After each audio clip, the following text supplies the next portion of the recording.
আজকের ভিডিওটি একটা রিয়েল সিনারিও দিয়ে শুরু করব। আমরা সবাই মোটামুটি যারা ইনকাম করি তারা কেউ স্যালারিড পার্সন হয়, কেউ বিজনেস পার্সন। যারা স্যালারিড হয় তারা সকাল থেকে রাত অবধি অফিস করে ইনকাম করছে, আর যারা বিজনেস হয় তারাও সারাদিন সকাল থেকে রাত অবধি কাজ করে ইনকাম করছে। কিন্তু আমরা যে ইনকামটা করি, এই ইনকামের আমরা কিছু টাকা আমরা কি করি, আমরা সেভ করার চেষ্টা করি। এবং আমরা যে সেভ করি, এই সেভটা আমরা নানা রকম জায়গায় আমরা করে থাকি। কেউ এফডিতে করে, কেউ রেকারিং ডিপোজিটে করে, কেউ সেভিংস ব্যাংকেও সেভ করে থাকে। তো সেক্ষেত্রেই প্রশ্নটা হচ্ছে, আমরা যখন সেভ করি আমরা কি মাথার মধ্যে আমাদের করে যে আজ থেকে 5 বছর বাদে আমি আমার মেয়ের বিয়ে দেবো, তো আমার 8 লাখ টাকা দরকার। আমি যদি 20,000 টাকা করে সেভ করি, আমি 4 বছর 20,000 টাকা করে জমা, আমার 8 লাখ টাকা উঠে যাবে। আমাদের মাথার মধ্যে এটা আসে। কিন্তু আমাদের মাথার মধ্যে এটা আসে না যে আমি যদি 4 লাখ টাকা ইনভেস্ট করি, সেই 4 লাখ টাকাটাকে 5 বছর বা 6 বছর বাদে গিয়ে আমি কি করে 8 লাখ টাকায় তৈরি করবো। এই চিন্তাটা আমাদের মধ্যে মাথায় আসে না। এবং এই জিনিসগুলো আসে না, তার পেছনে দুটো রিজন। প্রথমটা হচ্ছে অ্যাওয়ারনেস, নলেজের একটু প্রবলেম, অভাব। অ্যান্ড সেকেন্ড হচ্ছে ভয়, আমরা ভয় পাই খুব। তো সেই ক্ষেত্রে আমরা একটু পিছিয়ে আছি। তো এই জিনিসটা প্রবলেম হয়। তো আমরা যেটা করি সেটা হচ্ছে আমরা রেকারিং ডিপোজিট বা এফডিতে আমরা পয়সা জমাতে থাকি। এবং আমরা জানি, বা আমরা কেউ আছে আবার এলআইসি প্রিমিয়ামে জমা দিয়ে ম্যাচুরিটি এমন পাওয়ারও চেষ্টা করি, অনেকে আছে। কিন্তু সেখান থেকে 7%, 6%, 8% রিটার্ন দেয়।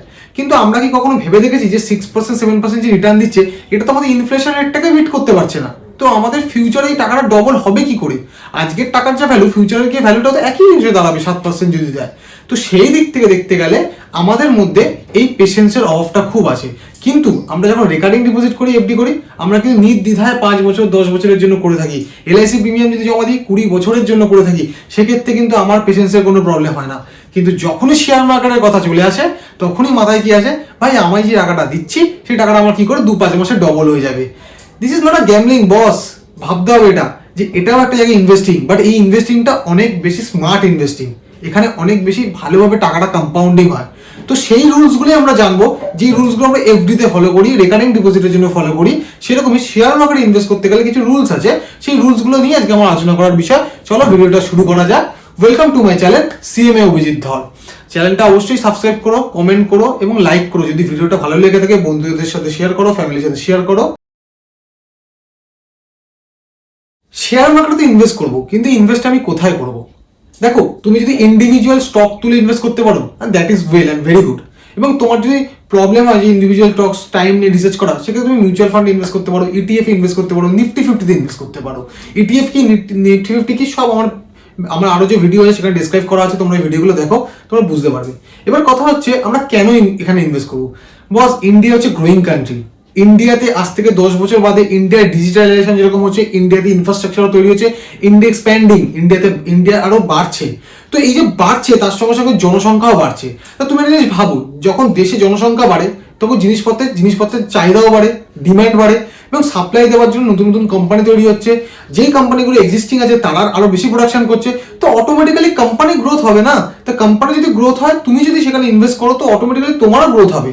তো এত ভেবো না। নর্মালি যেই কোম্পানির মধ্যে গ্রোথ পাবে তুমি, যেই কোম্পানিতে, সেই কোম্পানিতে তুমি ইনভেস্ট করো। সেকেন্ড হচ্ছে, আমি গ্রোথ কোম্পানি কিভাবে দেখবো বা গ্রোথ কোম্পানি চিনবো কি করে? দেখো, 3টে জিনিস বা 4টে জিনিস নিয়ে তুমি আলোচনা করছি আমি এর ক্ষেত্রে। এই রুলসের ক্ষেত্রে গ্রোথ কোম্পানিতে তুমি ইনভেস্ট করবে। এই গ্রোথ কোম্পানি কিভাবে করবে?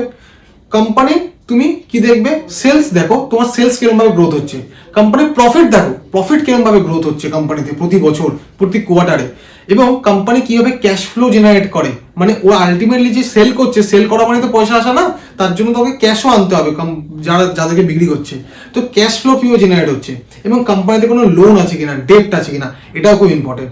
এবং 5 বছর বাদে ম্যানেজমেন্টের ভিউ কি, আজ থেকে 5 বছর বাদে কোম্পানি কি করতে চায়। যেমন আমাদের ভিউ আসছে 5 বছর বাদে আমি একটা ভালো পড়াশোনা করে চাকরি করবো, সেরকমই 5 বছর বাদে ম্যানেজমেন্টের ভিউ কি, এটা মাথায় রাখতে হবে। এই 5টা বিষয়কে মাথায় রেখে তুমি ইনভেস্টমেন্ট করো। এবং যারা মিউচুয়াল ফান্ডে ইনভেস্ট করতে চাও, সেক্ষেত্রে তুমি মিউচুয়াল ফান্ডে ইনভেস্ট করো, কোনো অসুবিধা নেই। বাট মাথায় রেখো একটা জিনিস, তোমার হয়ে কিন্তু একজন 24/7 কাজ করিয়ে আছে, সে হচ্ছে ফান্ড ম্যানেজার। তার একটাই কাজ, রিসার্চ করা গুড কোম্পানি এবং সেখানে ইনভেস্ট করা। এবং তুমি যদি ইন্ডিভিজুয়ালি করতে চাও, তোমাকে সেখানে নিজের থেকে করতে হবে। That is the difference. নিজের থেকে করলে রিটার্নটা বেশি পাওয়া যায়, মিউচুয়াল ফান্ডে করলে ওভারঅলে একটা অ্যাভারেজ রিটার্ন পাওয়া যায়। তো এই দুটো পয়েন্ট মাথায় রাখতেই হবে।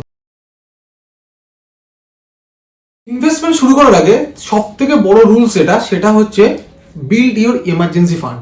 এমার্জেন্সি ফান্ড মানে কি?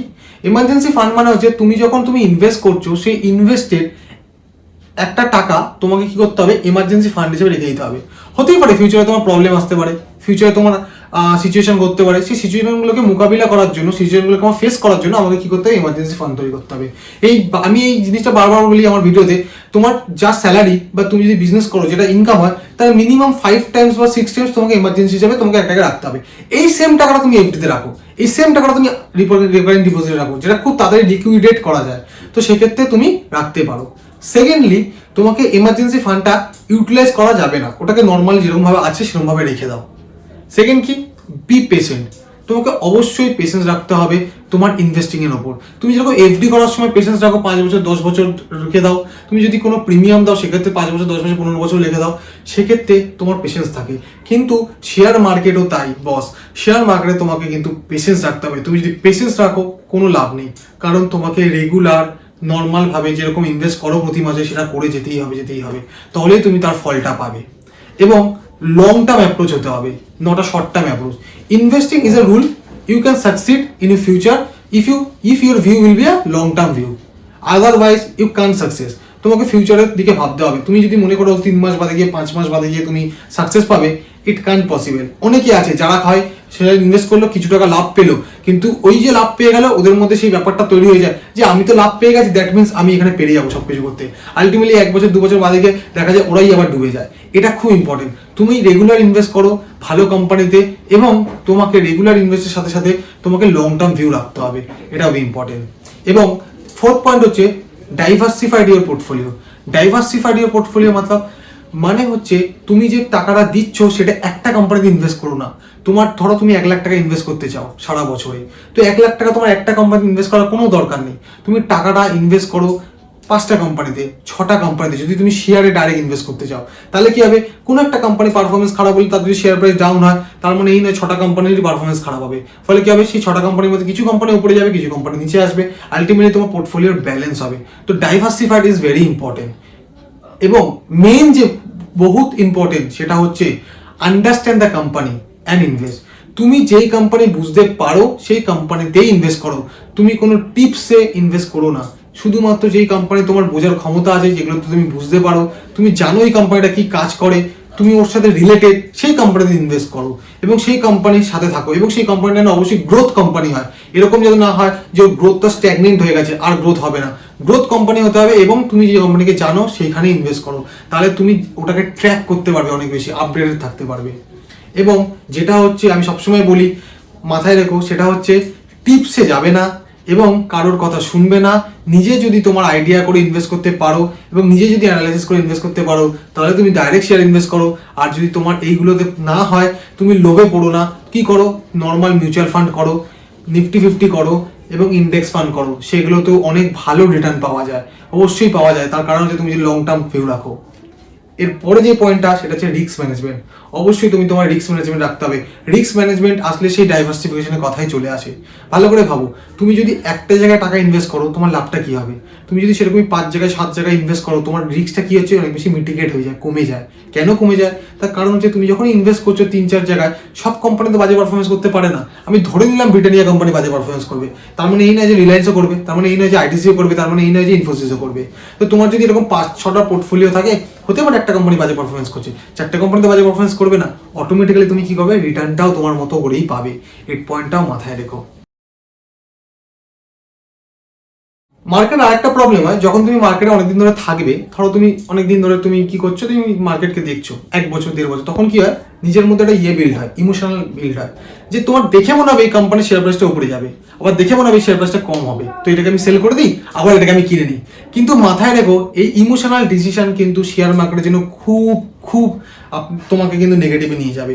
ইমোশনাল ডিসিশন একদম নেবে না। 2 নম্বর যে টিপস, এই দুটো জিনিস তোমরা করো না। যেটা বুঝবে, যেটাতে তোমার কনফিডেন্স আছে, হ্যাঁ এটা হবেই, সেটাতে ইনভেস্ট করো। যদি না হয়, করতে যেও না, তাহলে কিন্তু তোমরা আলটিমেটলি লাস্টে দিনের শেষে গিয়ে হাতে সে দেখবে পোর্টফোলিওটা তোমার রেড হয়ে গেছে, তোমার আলটিমেটলি পোর্টফোলিওটা নেগেটিভে চলে গেছে। তো সেটা মাথায় রাখতে হবে। এবং লাস্ট যে পয়েন্টটা, সেটা হচ্ছে review your portfolio and stay updated with the news. দেখো, তোমাকে স্টে থাকতে হবে, তুমি কি কোম্পানিতে কি ঘটছে, তুমি কি কোম্পানিতে কি হতে চলেছে, কোম্পানির ডিসিশন কি নিচ্ছে, এগুলো নিয়ে তোমাকে নিউজে থাকতে হবে। এবং সেকেন্ড হচ্ছে তোমাকে পোর্টফোলিও রেগুলারলি রিভিউ করতে হবে, নট রেগুলারলি। এর মানে এই নয় যে দিনের মধ্যে তুমি 5 ঘন্টা তুমি রেগুলার পোর্টফোলিওকে রিভিউ করো, শেয়ার প্রাইস কোথায় উঠছে নামছে, একদম না। রিভিউ ইউর পোর্টফোলিও মিনস তোমার কোম্পানি যেগুলো আছে সেগুলো কিভাবে তোমার কাজ করছে, কিভাবে শেয়ার মার্কেটে কিভাবে তোমার প্রফিট জেনারেট করছে, কিভাবে তোমার সেলস জেনারেট করছে, এরা কি ডিসিশন নিচ্ছে, নতুন কোনো প্রোডাক্ট নিয়ে আসলো কিনা, এইগুলো নিয়ে রিভিউ করতে হবে। এই রিভিউটা খুব ইম্পর্টেন্ট। তাহলে আমি যদি কনক্লুশন করি আজকে ভিডিওটা, আমাকে মেন যে পয়েন্টগুলো রাখতে হবে, আমাকে রেগুলার স্টে ইনভেস্ট থাকতে হবে, আমি প্রতি মাসে একটা নির্দিষ্ট টাকা জমাবো। 2 নম্বর, আমাকে পেশেন্স থাকতে হবে, আমার লং টার্ম অ্যাপ্রোচ হতে হবে, এবং আমি গ্রোথ কোম্পানিতে ইনভেস্ট করবো। যদি আমি গ্রোথ কোম্পানিতে না ইনভেস্ট করি, তাহলে আমি মিউচুয়াল ফান্ডে ইনভেস্ট করবো। যদি আমার নলেজের একটু প্রবলেম হয়, যে আমি নলেজ নেই, অতটা আমার দরকার নেই, করতে পারি। এবং তোমাকে রাখতে হবে সেটা হচ্ছে তোমাকে রিভিউ করতে হবে পোর্টফোলিও, এবং ডাইভার্সিফাই করতে হবে। এই পয়েন্টগুলো মাথায় রেখে ইনভেস্ট করো। আমি গ্যারেন্টি দিচ্ছি তোমরা সাকসেস পাবেই। আজকের ভিডিওটা এই অবধি। Thank you.